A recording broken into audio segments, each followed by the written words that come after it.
I only buy the finest TV, sister. See, BOPF. BOPF is indicated on the pack. Sister, the art of tea. As UN High Commissioner for Human Rights Navanethem Pillay's visit to Sri Lanka draws closer, political representatives have begun to comment on her visit.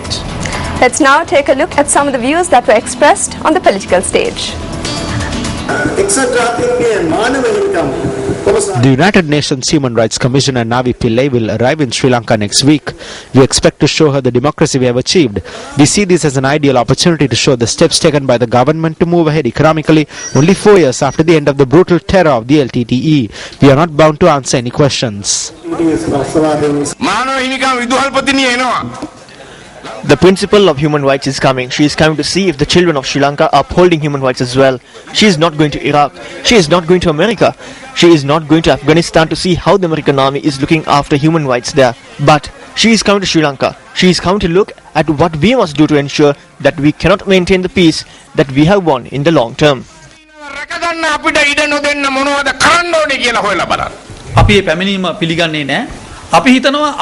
We do not accept her visit. Today we have a question as to whether we are facing this much pressure because we are maintaining close ties with China than with India. Because we know that to a certain extent pressure exerted by India has contributed to Navanethem Pillay's visit. I think that Navanethem Pillay should not just look at the final stages. She needs to come to Sri Lanka and see whether or not India trained terrorists here. How did India exert pressure? What happened through the Indo-Lanka agreement? We believe that she will look into this as well. Whether we approve of Navanethem Pillay's visit or not, we believe that this is an appropriate instance to make this beneficial to us by painting a true picture for the powerful in the world regarding the ugly and malicious image of terrorism. Navanethem Pillay's visit to Sri Lanka to inquire into whether Sri Lanka has violated human rights is a violation of the fundamental that you must not hear your own case. So the person who is coming to inquire into whether human rights were violated is coming here in violation of several laws. So we have no faith in her.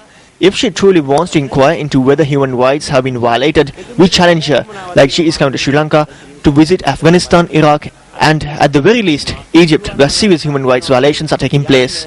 If you have the spine to undertake such a visit, then we are prepared to accept that you are coming here with honest intentions.